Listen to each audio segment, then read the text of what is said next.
Introduce to you the superintendent of your college and the president of your college, Dr. Raul Rodriguez. Would you please help welcome him?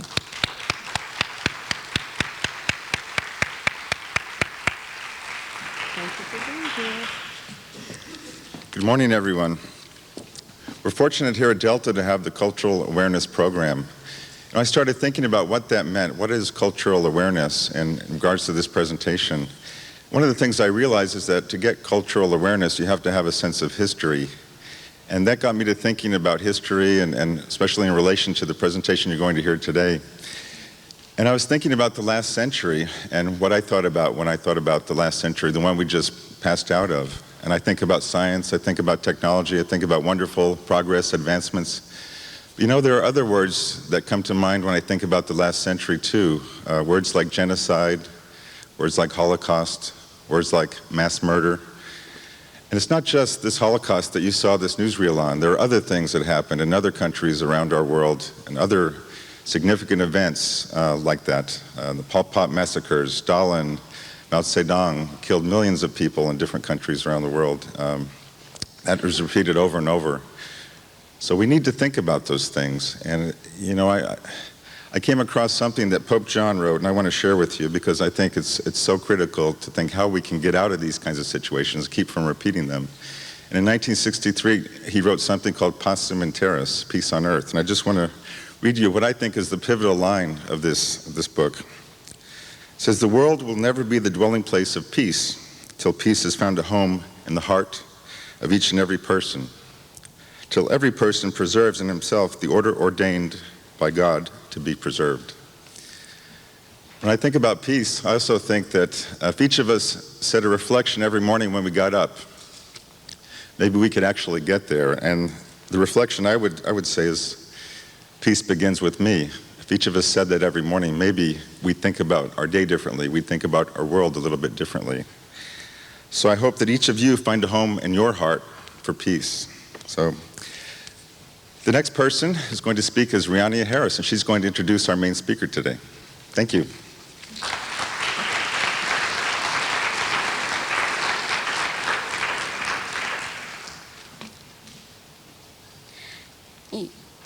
Good afternoon.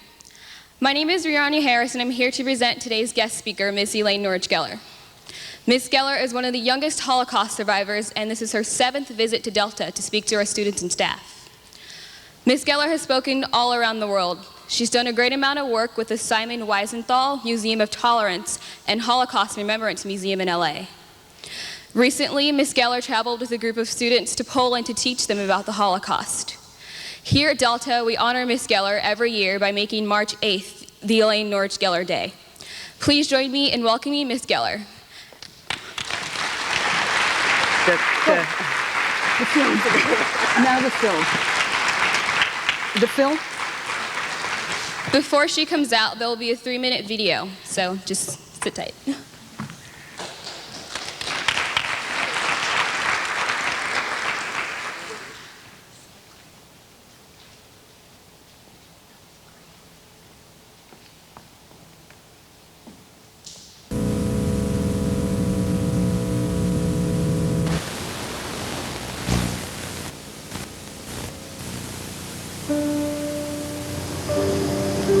They were educated people.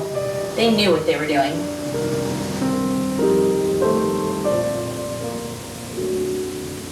Can you imagine watching your entire family die?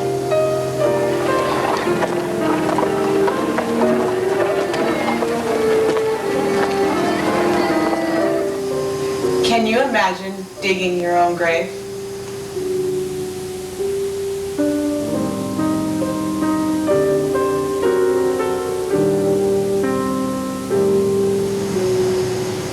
Can you imagine being treated as less than human?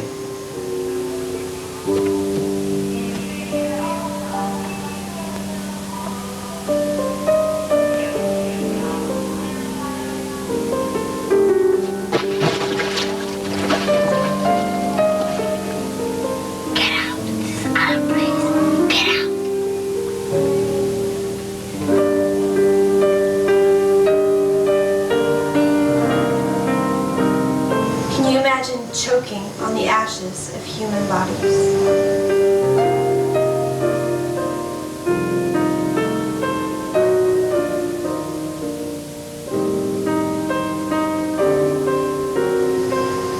Could you imagine a world where everyone hates you?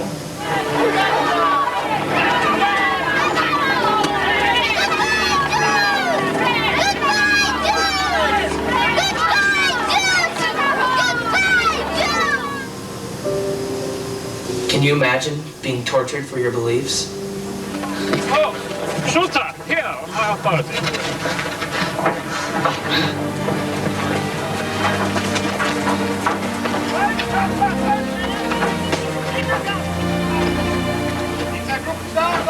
It will take more than that. I'm sure you're right.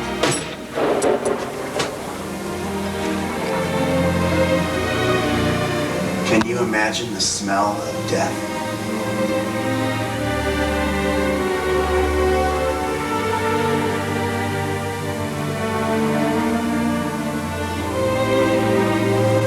Can you imagine at any moment you're the target?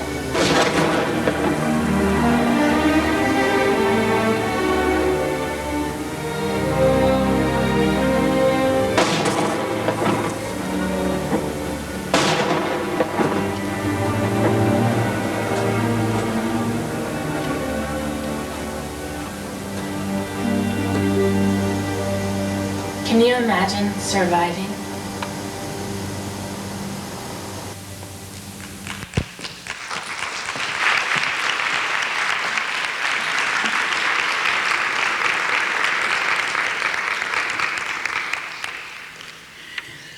My main problem is that I don't have to imagine. And I hope that anybody in this room doesn't have to imagine. I am a child Holocaust survivor, one of the youngest. The average age of a Holocaust survivor today is 83. We are told that 100 of us die daily, so if you do the math, you'll know that this kind of a gathering with a Holocaust survivor will be history in the next 10, 12 years or so. So during the question time, I urge you to ask anything you want. Now, very quickly, I want to leave time for that. I would like to tell you that I believe that racism, anti-Semitism, bigotry, hatred of any kind, abject hatred, is as catching as AIDS and any other communicable disease. And do I believe that we can erase it? No, I don't believe that. We were burdened, blessed with free will, depending on how you look at it, and what we do with that free will is our challenge. The world was silent when this was happening, and the world is silent, not as silent, but silent when there's so much tragedy going on throughout the world. And that is the poison. I would ask you, please, as you listen to me, if you can, to just imagine that what I'm sharing with you is happening to you or someone in your family. And then we can talk. Now, we can prevent, we can minimize, which is a very good thing, but we can't erase it. Doesn't mean we shouldn't be working towards that. And so I do this because it helps me to know that I am free to speak in a community that is predominantly not Jewish. Would not have done this before the Holocaust. Jews were afraid of Christians, but I'm not afraid anymore, and I feel very welcome here. So thank you very, very much.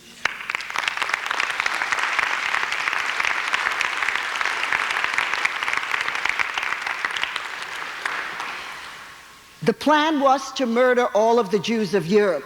11 million Jews were to be murdered. Murder is planned. Killing is in war by accident. Murder is planned. And it was planned. And in fact, more than 6 million of us were murdered. Out of that 6 million, 1.5 million were children under the age of 17, 5.5 million non-Jews. Non-Jews. These numbers do not include soldiers. Gypsies, gays, political dissidents, Jehovah's Witnesses, anyone that did not go along with the plan to build a master race. And the ideal was tall, blonde, and blue-eyed. All of you have seen pictures of Hitler. You know how ridiculous that is. But perhaps when you're filled with so much evil and hate and ambition, you see what you want to see in the mirror, not what's really there. In any case, we are not powerless to minimize that. I do not like everybody. I told the group before, not everybody likes me. It's okay. But I would defend with my life the right of every single human being to be treated equally in the eyes of the law. You don't like me, piece of cake. Don't have anything to do with me. Now I will give you my testimony and then we'll talk. I am one of the youngest survivors, as you heard, and I was born in a very small town in Poland called Wodzisław. The town had in it about 4,500 people. Close to 2,000 of them were Jews. We didn't just drop in. There are grave markings in Wodzisław that go back as early as 1610. We paid taxes, we served in the army, we did everything required of good citizenry, and yet never were we first-class citizens. My family consisted of mother and father, 2 older brothers, 1 older sister.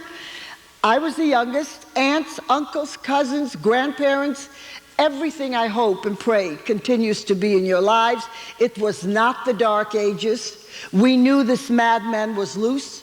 We knew that if there was going to be a war, it would be worse for us. And the reason we knew is Hitler did not invent anti-Semitism. All he did was bring it up a notch or two. So, Jews throughout Europe, I don't know how many or who, started to think in terms, as the rumors started, there may be a war, there may not be a war.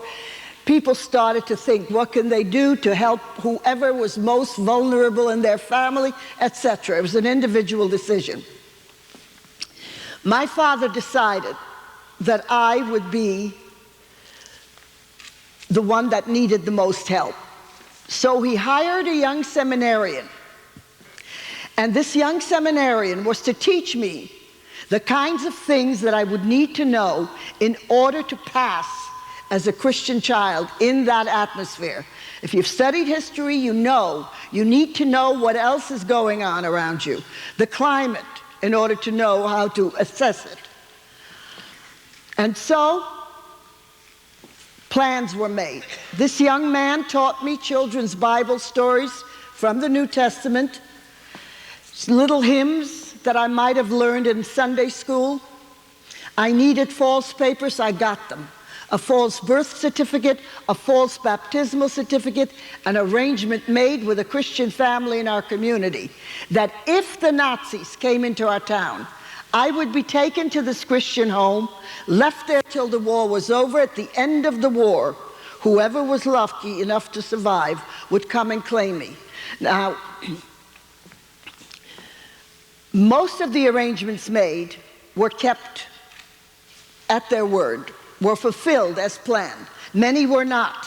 As we survivors are getting older and older, some of us have already gone to the next world, not being 1,000% sure that the child left behind wasn't either turned over to the SS when we were moved out of the town, or sometimes the family became very fond of the child, baptized it, converted it, and hid it from the Jewish family member when they came to get it. Lots of evidence both ways.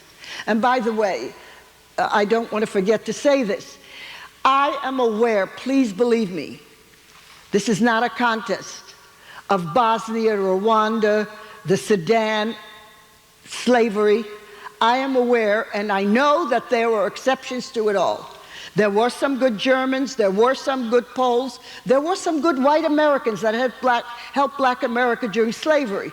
They smuggled a few in underground tunnels to freedom, but not enough for it to make a difference. Silence is acquiescence. You're quiet, you're agreeing. And that's the way we have to judge, in my view. And so the day came. The Nazis marched into our town. The earliest thing I remember is my father putting on this 4-year-old. By the way, I was imprisoned almost 5 years. An enormous amount of clothing, so much clothing that I could barely put my hands down. He also took off my earrings. It was not unusual for Nazi punks to grab a Jewish woman running and pull on her earlobes without ever stopping her. And a child was very easy. All they had to do was reach out. And so we started our walk as the rest of the Jewish community was being rounded up in the center of town. And in the midst of all that chaos, on the way to this Christian home, my father noticed that here and there a door would open up with what appeared to be the head of a household, with a small child at his side, would walk the child up to the SS and say, "I don't know who this is. It's not my child. It must be a Jewish child that wandered into my home by mistake," and that's all it took.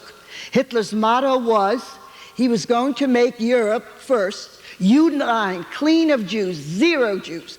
And in that spirit, no Nazi soldier ever had to ask permission to kill a Jew. So the minute the head of the household said those words, the child, the accompanying Jewish adult, as they were moving, shot right there in front of everybody as an example that they were not to be disobeyed. When my father saw this betrayal, as you can imagine, he quickly changed his mind. He decided to keep me with him and gamble, and he thought he could sort of follow me, at least for a time, and find out what my end would be. He and I turned around, walked to the center of town to locate and join the rest of the family. It took about 20 to 30 minutes, if that long. And by the time we got there, 2 of my uncles were already dead. My father's youngest brother had a loaf of bread under his arm, and in the bread, he stuffed some jewelry, a ring, some, a chain, something, to be used later on for a bargaining chip, for a crust of bread, for a favor.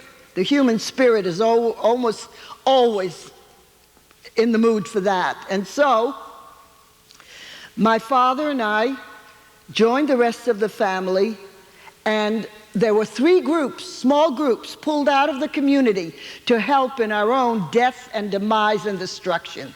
Strong-looking men dug ditches for mass graves. People shaved hair.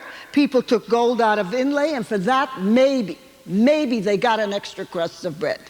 The caloric intake of a Holocaust prisoner, 400 calories a day. It doesn't matter what those calories consist of. You can't live very long on 400 calories a day. And it was a diet designed for attrition, for slow death. And so, 2 of my uncles are dead because my uncle had stuffed some jewelry into a loaf of bread. The bread fell, it hit the cobblestones, it split open. They saw the jewelry, it killed him, and another uncle with it. One of the groups was being shot at. People screaming, dying, and falling down. In that group, my grandparents and my mother.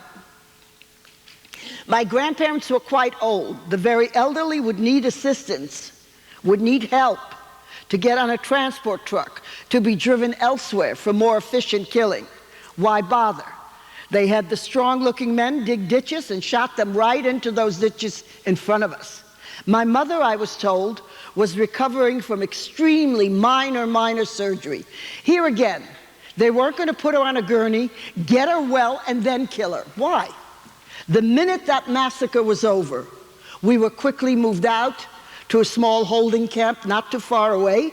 The camp surrounded by electrified barbed wire. We were given armbands with yellow stars of David on them, and that was the end of our freedom. Different family members sent to different work camps, death camps. You had no idea where they were going, and you had no idea if you'd ever see them again. My 16-year-old sister, sent to a place called Auschwitz, where at 16 she died in the ovens of Auschwitz, simply and only because she was Jewish. And as a Holocaust survivor, I need to tell you a few words about Auschwitz. Hitler was voted into office, legally voted into office, on his second attempt. He actually almost won the first time.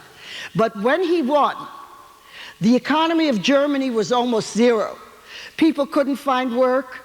Kids couldn't go to university. It was, however, the quintessential, the perfect time for scapegoating, blaming it on somebody else. The Jews, the Jews, the Jews, get rid of the Jews, and things will be better. They did get better. People were making pillows out of human hair, jewelry out of gold inlay, and fertilizer out of our bones, and the people in the surrounding community could smell the smell of human flesh burning, and nobody said anything. In the cities, houses boarded up, children disappearing from elementary school, German businessmen bidding on huge government contracts for Zyklon B gas, barbed wire, and striped cloth. Nobody asked. Next, my aunt, my father's sister, one of the uncles killed, her husband. She never had any children of her own. Now she had no husband. And always when the Nazis would say, mothers and children, you're going to a Kinderheim, a children's home, my aunt would raise her hand and say she was my mother. And that was very brave, and I credit her with a great deal of accidental presence and the cause of my survival. Most of the time, they would say, you're going to a children's home. The women took their babies, their 4-year-olds, their 9 months old, and went quietly, thinking they're going to a children's home, leaving behind children of your age, hoping you looked older. You might pass as an adult. You might be put to work and live one more day. Every day that you lived, there was hope for another day.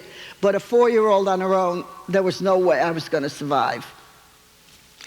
And we got 400 calories a day, as I told you. So we were dying slowly, and there we were. I never officially got any food. I didn't work. I wasn't counted. My aunt shared her food with me, and I had other ways, as you'll hear in a moment.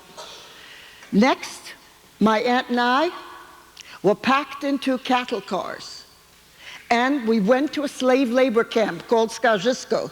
The camp was not that big, but small sections, and the minute we hit Skarżysko, I had no idea where my father and brothers were, and he neglected to say that my father tried to locate us, and he would ask any new prisoners to come to tell him if they saw us. He would describe us in such minute way that he knew. Sometimes somebody from my hometown, of course, that was the best.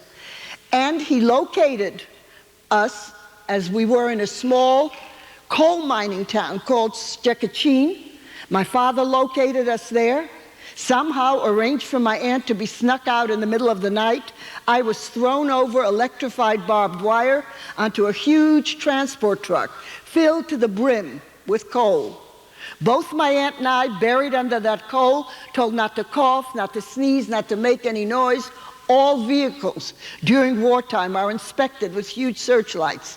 And so, even until a few years ago, when I would sneeze, I would try to keep it quiet. And when my father located us, we were reunited with my father and 2 brothers, very, very briefly. And then all 5 of us sent to a slave labor camp called Skarżysko. And the camp had many sections in it. My aunt put to work in a munitions factory.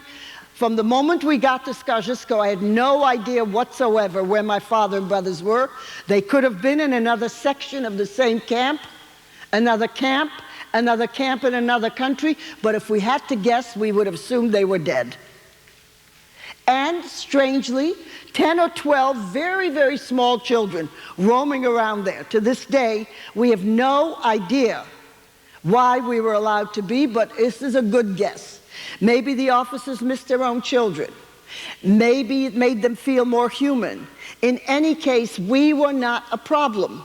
He could kill all of us, half of us, sooner or later, all of us. It was up to them. Nevertheless, When my aunt left for work, and I'm sure the other caregivers, she said, when I'm not with you, stay in the barracks, hide if you hear footsteps. I obeyed her, I wouldn't be here if I'd misobeyed her. But we were children. Many times when I wandered out, they would address each other and say, look at this child's hair. It's too pretty for a Jewish child. And shaved me bald. When my aunt came back from work and started to cry because she could barely recognize me for crying, they beat her in front of me over and over again with a huge rubber hose, and me they hit this way so that both of my eardrums are compromised, they're calcified. This more than this. Thank God I hear well enough. One time when I wandered out, a couple of soldiers said, look at her. And from then on, almost daily, I was attacked by German shepherds, huge packs of German shepherds. They would talk to the dogs as though the dogs were human and I was the dog. Mensch, beißt dem Hund. Persons bite this dog. I was attacked and chewed on and bitten and mauled, and I begged and I pleaded and I cried. Eventually, they called the dogs off. The physical scars are well healed. The emotional scars are not. I swear to you, I go nowhere that I don't make sure that the pet you own and love and I hope treat well is behind a locked door. When I'm confronted with a loose animal, I see my childhood. I start to scream and cry and beg for my life. And with it comes a loss of dignity. Sometimes I'm fine in just a few minutes. Other times it takes much longer. And so during this time, I had typhoid, typhus, tuberculosis, punctured eardrums, never ever treated in the so-called infirmary. What do you think they would do with a Jewish child if you brought it to an infirmary? Why would they get me well? They were going to kill me anyway. I had lice and rats in my hair. I stole. I drank urine. I ate toothpaste. I did whatever was necessary to fill my belly and stay alive. I believe with all my heart that if you pollute ethically and spiritually and morally, you become part of the pollutant. And I didn't feel guilty or anything. Next, my aunt and I were put into railroad cars. The conditions were beyond all description. They were so crowded that all of your bodily functions were performed right where you were standing. What I remember most of all and will not ever forget were my aunt's screams as she begged the other inmates not to eat me alive. Real or not, that's where her mental state was. That train was taking us to a place called Bergen-Belsen, where a young woman named Anne Frank died. She and her sister Margot died within 4 weeks of arrival. It was wintertime. The trains always stopped a very big distance away from the barracks, and we marched to the barracks on solid ice. Most of our feet froze. My feet were so badly frozen that when they began to thaw out, my aunt would stick her fist in my mouth so I wouldn't call attention by screaming. They were just beginning to lose the war. They wanted no witnesses. They certainly didn't want me here at Delta. And so they were killing beyond randomly. If you bent down, if they saw you out of the corner of their eyes, it was over. Arriving in these barracks, women from all over Europe. Most of them had already lost their families, and most assuredly their children. This child didn't care. I would go up to these different nationals. By then I was just a little past 8. I would ask them to teach me a children's song in their own language, like Frère Jacques, London Bridge, or something like that. Then I'd go off into a corner and practice it. When I thought I knew the song well, I'd go back to the woman who taught me the song. With my hand open, I would sing to her. She was crying. She needed the food more than I did, I swear to you. I didn't care. I didn't feel bad. I took it, and I never looked back. My aunt and I were liberated and freed by the British in Bergen-Belsen.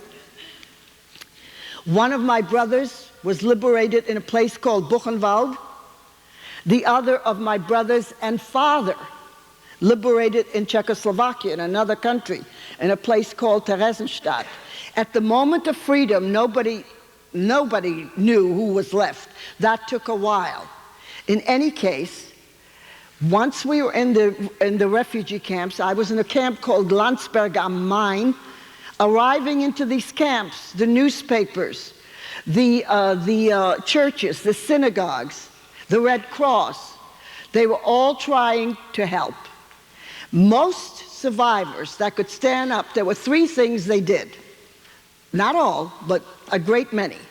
First thing they did was take pictures. If they could borrow a camera from a soldier, is take pictures of anybody that passed in the quad so that they could look at themselves and say, I really am alive. They married not to give the enemy a victory. If I were to become a criminal, Hitler wins. It ain't gonna happen. And we placed ads, hoping the ads would circulate throughout the free world. An ad placed by one of my brothers read, I am Jacob Norych, son of Israel Mordechai Norych, looking for family anywhere. My father actually had a brother in the United States, in Brooklyn. Well, his last name was no longer Norych. Immigrants that didn't speak English, when they came over to Ellis Island, took the same name within the group they were traveling. My uncle reads this ad in a Yiddish newspaper on a Sunday morning called The Forwards, recognizes the town, the family name, and raises heaven and earth,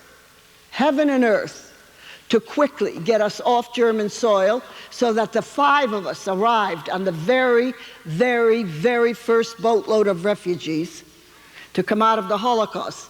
That was May of '46.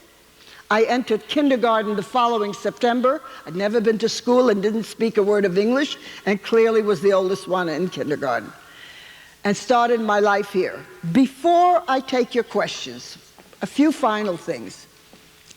It is strange to me when people believe in a higher power and are racists, bigots, neo-Nazis, gang members, white supremacists. How can you believe in something that supposedly sees all, knows all, created all, and think there's something wrong? What happened? There are blacks and whites and Asians and Hispanics, different languages, different tastes, short, tall, heavy, different preferences, different journeys towards spiritualism. How can you do that and believe in that higher power? What happened?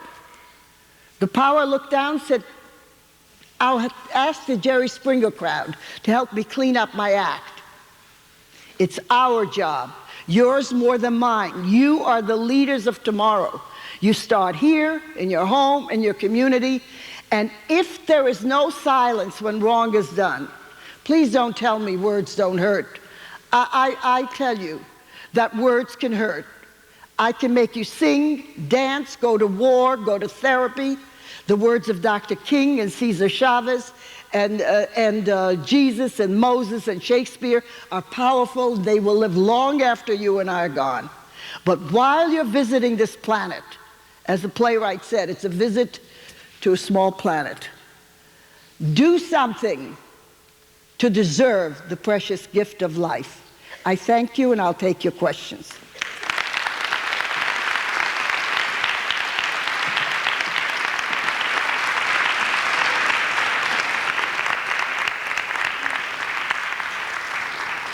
You can ask me anything. If I don't know, I'll tell you I don't know. If I don't want to answer, I'll tell you that as well. And I'll repeat the question. Yes? There are microphones up here that you can speak into, and that way, if you would please, then the entire audience will be able to hear you. So if you could please go to the microphones, they're right here in the aisles. Thank you. And if you're interested in asking Elane a question, just come to the microphone now, and you can line up. Anybody? This is your opportunity. Hello. I've answered all your questions about the Holocaust, Judaism, gangs, whatever. Yeah? Thank you for your remarkable story. I really enjoyed that. I just want to know, what's your thoughts on Iranian's president believing that the Holocaust didn't happen? You know, there's that whole thing out there. It's got to make you very, very angry. Well, It makes me angry, but it's also the most painful thing. But the way I distance myself, by the way, the revisionists, those people that say the Holocaust didn't happen, how many of you have heard that? Raise your hand. God. Those people, I don't care if they're professors, they write books, they're idiots on this point. First of all,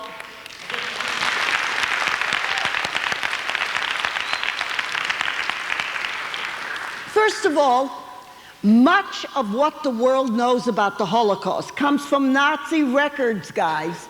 We were not given pad and pencil to write down of the atrocities perpetrated on us. And Germany, recently, in the last couple of years, put up a monument to those that died in the Holocaust. And all the records are there. Hitler declared us a race. He gathered all of the Judaica that he could, religious and otherwise. It's stored in warehouses in Czechoslovakia because he was going to build a museum, more than one, to a race that once was. Judaism is a religion. We became a race for Hitler because he knew, he had his scholars around him, that during the Spanish Inquisitions, Jews could convert to Christianity and save their lives. Anybody in this room can be any religion they want to be. You can change your religion, but you can't change your race. That kind of revisionist garbage is very, very painful to a Holocaust survivor. It's shameful. It's shameful. But somewhere there's a market for that. Now, I also believe, by the way, that the people that write these books are the same people that will tell you that slavery wasn't that bad. They sang and they danced and they... It's a disgusting thing. Anyone else? Elane, my father was the last one in his family to leave Poland. And, but the question I have is, what part, if any, did faith play, I know it did play a part, in helping you forgive and go on with your life? Well, I hate to tell you this. It's an important question. I have not forgiven the Nazis. I have not planned to forgive them. I've had therapy. I refuse to spend one nickel to get over that. Now, do I walk around with hate in my heart? No. I can chew gum and walk at the same time, you know? But Judaism works differently. We forgive, but I can't forgive on behalf of someone else. If the Nazis that pushed my sister into the ovens at Auschwitz meet her in the next world, ask for her forgiveness, she forgives them, I'm okay with that. But I cannot forgive them. I cannot forgive them. There have to be some absolutes. Remember, these were not Cossacks coming in and, piercing a few people and leaving. These were brilliant minds that planned this murder. How can I forgive them for what I saw? Let them pray to another place. But the children, the sins of the father are not upon the children. I have many German students and Austrian students that when I lecture across the country, I say, if you ever come to the West Coast, here's my number, I'll feed you. They call and I feed them. Right here. Yes, you say that some people believe in a higher power. Some people use that as a reference as Jehovah God or Jesus, and I was just wondering, are you an atheist? Am I what? Atheist? Or do you No, no, I'm not an atheist at all. I am profoundly tied to my Jewish tradition, and we do not pray to the Son of God. We pray to the Father. And there were some people that were very, very religious before the war that said, if God could watch this, I'm not going to observe. They didn't say I'm not going to be Jewish, because once you're born of Jewish parents, you're Jewish unless you convert. There were some that didn't observe and said, if I survive this, I'm going to have to give thanks to something higher than me. In my own case, if I thought this was some cosmic joke, I don't think I could get out of bed. It has to be some reason, and guess what? I don't have to understand it. I just have to respect life. This is why I die when I hear what's going on in our schools. Any one of the people that I watched for almost 5 years, piled up bodies, and looked at them, wondering when I would look that way, would change with any one of us here for 5 minutes of life. Life is a gift. How you live it, you're the artist. It could be the beginning, the middle, and the end, and this is how you'll be remembered. No, I'm not an atheist, no. I thank you for your story and your share, but I do pray that you can, somewhere in your heart, forgive those that did you wrong and your family. I think I thank you for that wish, but I think, you know, I speak to God a lot. I think He's forgiven me, yeah. Hi, I thank you for your share too. It was very inspirational. I have 2 questions for you. When people is against you because of your race, how do you overcome that? When people kill you because of... When people are against you because of your race, like they did you like that, how did you stay strong and firm? How did you... Well, because every one of us, believe me, guys, there's nothing special about me. Life is something for some dumb reason we all want, even if our lives are hard. I wanted to be alive when my aunt came back from work.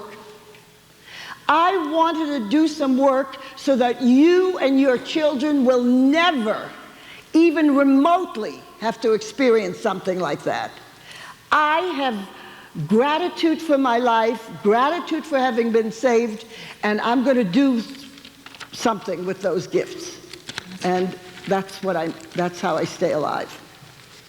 Okay. Anyone else? My second question is, because of your trauma, how, and I know they brought you here, but I know it was so many people don't want you to tell your story. How do you overcome that?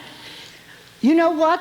So many people do want it. Those that don't want to hear my story are revisionists, or they can't make it. You know, I'm not paranoid. Mm-hmm. But I don't want to waste my time with those people. I once had a skinhead come up to me and say, you know, some skinheads are not racist. I said, why don't you publicize it more? I don't have time. A black young woman in a university said to me once, what do you do about people that hate themselves? You mean self-hating blacks? We got self-hating Jews. I don't have time for them. When you give them time, what is the purpose? They're going to try to convince you to their way. When somebody tells me the world is flat, I'll believe anything they say. Thank you. Then I'll talk to them. Thank you for your questions. Anyone else? Yeah, right here. Yeah, I wanted to know, I know whenever you have a hard time in life and whatnot, there's always something good that you have to find. I want to know if you have any possible happy memory that you found, like your... Of the camps? Yeah, like something like one of the Nazis giving you a piece of candy. Or something. No. Oh, I see.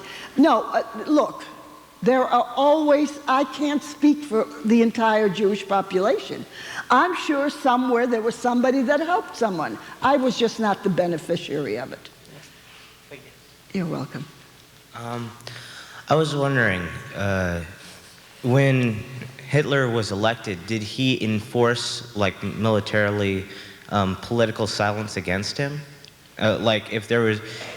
People, objectors? Yeah, did he, like, try to militarily silence them? There was an attempt on his life, and those officers were killed. German officers, by the way. There was no resistance to Hitler. They were none, you know, there were people who lost their lives, Christians, good Christians, who lost their lives trying to help. But this was the strongest army in the history of the world, and they were ready. They were ready. Thank you. Anyone else? Yes, I have. Thank you once again for being here and for your story. Did you ever hear of an underground where you were of people that were helping Jews to escape from the country? Well, there was an underground in different countries. There were also partisans where Jewish youth and non-Jewish youth somehow if they got away, they went into the forest and sabotaged the railroad tracks. There was definitely that. Yes, my sister-in-law is a survivor of Buchenwald. She was German. She was put there for helping her sister, her mother. They don't know what became of the father because of what they did. Yeah, that's the reward they got for helping, and I thank them with all my heart. Anyone else? I was going to ask you, maybe a little emotional subject, but what was the most traumatic thing that happened or that you saw while in the camps? Or well, it's very difficult to say. I can conjure up the fear. I mean, all of us have been changed since 9/11. My change is that I emotionally have packed my suitcase, that I was very obedient. If my father would have come to me, even as an adult, and said, there's too much anti-Semitism, we're getting out of here, I'd be ready as an adult. So what has happened to me is not anything that I, even if I wanted to, can't forget. It has colored my life. I hope it's with good deeds. I hope it's with good deeds. But it's very hard. Anyone else? Yeah. I just want to know, how do you live your life knowing that you went through that, in an emotional state? How do you just sleep at night knowing that you had to go through that? It's just... You know, I love that question because there's an innocence about it which I don't have. But I can only tell you that you are stronger than you think you are. Life is so precious to most of us, that we find the strength. What motivates me is that if one person in this room doesn't call somebody a name because it's painful, understands that this is about all of us, it is not ancient history. Every single day you can make a difference. It doesn't have to be a Nobel Prize. It doesn't have to be any prize. It has to be that it makes you feel better. It's selfish. You know, do I have time for this, Vicki? I'm going to tell you something that I didn't think about. But there is such a thing as reparations. Wiedergutmachen, they call it in German, where the German government pays those that qualify some stipend monthly. It's not a lot of money, guys. It's like $200-300 a month. I couldn't go through the application because I qualify on 2 grounds. My father was in a slave labor camp, and I myself am a survivor. But in any case, everybody's bugging me to apply. Well, it's closed. There's no more chance. But somebody says, call up. There must be for children. So I called the German embassy. Now, I'm not talking about old Germans, okay? Can we please know that? You're in college, so I assume you understand. So I called up, and this woman that I said I wanted to talk to whoever would know about the reparations. And she chatted with me because she asked me if I would wait. And she said, you know, the German children, the young people, she said, they're sick and tired of paying for this. They had nothing to do with this. I said, if I can survive Hitler, they can survive the payment. And she said, but it's not right. I said, listen, you think that you can pay me to take away this pain? This is to make you feel better. And I hung up.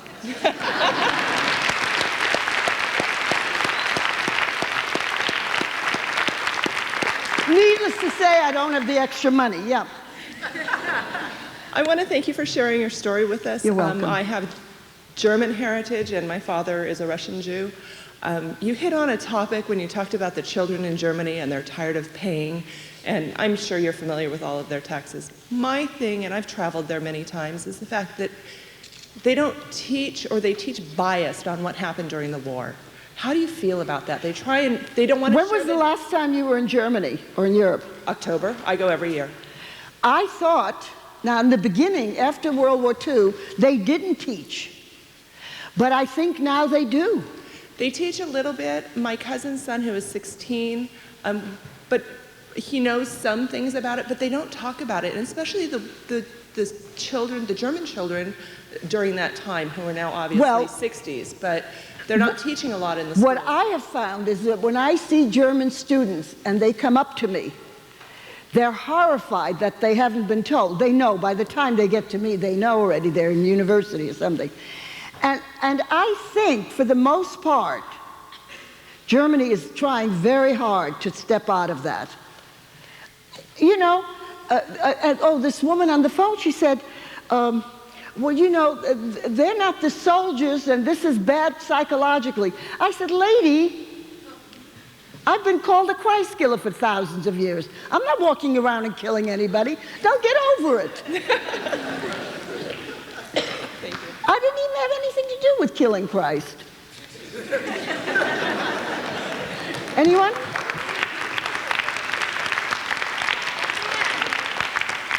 I wouldn't kill a fly. I wouldn't kill somebody extraordinary like that. Anyone else? Yes. Oh, where over am I? here. Oh, I saw the interview that Oprah had with Elie Wiesel. Elie Wiesel, yeah. And he's a remarkable individual, as yourself. I know. I've met him. Have you ever gone back? Have you any desire to? Funny you should ask. I actually was really, I told this very special group about it. Out of nowhere, I don't have the kind of money that I can do this. I was invited to travel with a group of students, 50 students, seniors in high school, to Poland and Israel. It's a part of their curriculum. It's a private school. And it was very, very traumatic. Mind you, that I, as a child, I don't remember much before the camps. The one good thing that happened, and somebody asked me that before and I couldn't remember, was that I think from the waist up, beneath there's nothing, you know. But when our beautiful buses were buzzing along in Poland, I could see street names that I remember that had nothing to do with the camps. I said, I did have a life here. But Poland is a very beautiful country. It's a forest. And I was really traumatized there. I was traumatized at Auschwitz. I realized that it took the finest minds to build these things up while they were dining and whining, and engineers and physicists and psychiatrists. And I was traumatized by the fact that all 6 death camps were there, and the major ones. As far as I'm concerned, they were all death camps. And they were all situated in a forest. Poland is like a forest. It's a beautiful country. And then, when I sat in that bus and saw these gazillions of what seemed like railroad tracks, they were all leading to the death camps. That was it for me. And by the way, there were all kinds of survivors. I thought I didn't know any Polish anymore, but I did. So I got a good idea of what was going on. There's some wonderful people as anywhere. Anyone else? Oh, why can't? Did you ever have a family member that was a friend with the German? Did I ever have what? A family member that was a friend with the German. I didn't know about the children. I'm sorry. A family member that was? A friend with the German. A friend? During the camps? Yeah. No. It does not happen. But sooner or later, somebody will stand up and say, yeah, fine, I'm happy. You know, I'm not going to say there are no good people. Anyone else? Yeah, right here. You know how the blacks were oppressed in slavery? The Cambodians in their genocide also, and the Jews, of course, and all these races, they're oppressed, and it seems to be the Caucasians that oppressed them in the past. And how do you feel about the scientists and brilliant people that are talking about doing, what are those? Copies of people? I can't really think right now. But Clones, there you go. My bad. Yeah, clones of people. How they can actually remake people to look exactly like them and actually pick the colors of people's eyes. And, oh, you mean scientific experiments? Yeah, as those. How do you feel that? I feel terrible about that. I like some mystery in my life, you know? But there are some things that I don't feel terrible about, you know, but they have to be. Look, nobody was born from a ball of dirt under somebody's bed. Exactly. If you believe in a higher power, you know that higher power gave us that talent too, but what to do with it? Yeah. I don't believe that you should be able to. I believe in some mystery. I once met Isaac Bashevis Singer, who's a Nobel Prize laureate. He's gone now.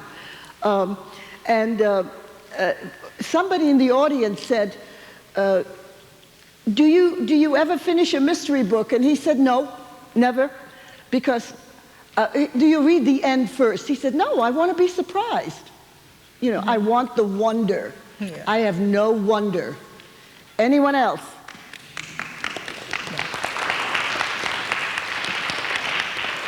How many, one question? Yes. Go ahead. Okay, these two and no more. My question is, how long was it until you were able to actually talk about this? And was it something that your father or any of your family members was able to do? I'm going to give you the Evelyn Woods really quick. The studies show that Holocaust survivors did not speak about it the first 20 years. There are exceptions to that too. The next 20 years we grieved, we sat shiva, as we say in Yiddish. We sat on low stools. And now there are not enough people that there's a tremendous loss already. And so in my house, we never talked about it, certainly because I was so young. I came to the Simon Wiesenthal Center. I'm here under my own auspices. I came there when the revisionists came to LA to meet a national conference in the public library, which is taxpayers' money. Churches and synagogues objected and they were gone. And that's it. Yes. I just wanted to say, first of all, that I really appreciate you actually talking about this in front of so many people. My grandfather, he's an Auschwitz survivor, and ever since then, I think he's talked about it twice. But my question was, you mentioned Israel, and my grandfather, and he went there straight after he was liberated. So obviously, we can all appreciate how important Israel was to the survival of the very Jews. Important. But take that and what's going on now, in the situation now where you have the Arabs over there, they're being treated as second-class citizens. By their own people, mostly. Because the Palestinians should be helped by their own people. But look, we can talk privately, but I will say this. This is my philosophy. I am not an Israeli. I'm an American. Do I have a special care for Israel? You betcha. If you are Italian, you might feel about Italy. Irish certainly love their homeland and for good reason. Nothing wrong with that. This is my home of choice. However, do I have a vested interest in the survival of Israel? You got it. Now, what keeps me going, two things, and then I'm finished. The world has to say no more terror. Not just the United States and the Israelis, but that's what happened in World War II. The other thing is, I keep remembering what Israel's fighting for. They're not fighting for oil, they're not fighting for land, they give it up. They're fighting to exist. I wish them the best of luck. Thank you.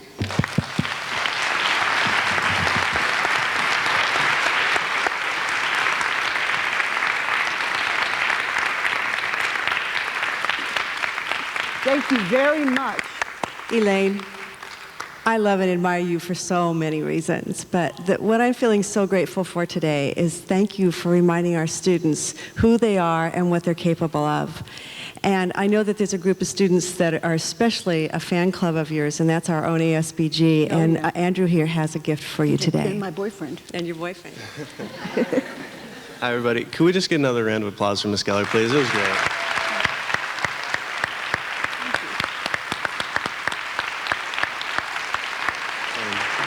This is a familiar face.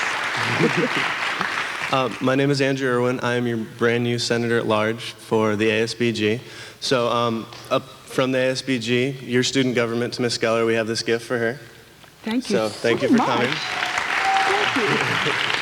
Are you coming to lunch with us? Yes, Good. And also just to remind everybody, at 12:30, which is a little bit past, so right now, in Upper Danner, we're having a press conference for the textbook loan program. So I urge all of you to please go there, support. We do stuff for you, so your support really helps, so thank you. Yeah. Thank you for coming, everyone. Please continue to come to the cultural awareness programs. We love having you. Thank you. Have a great day. Yeehaw.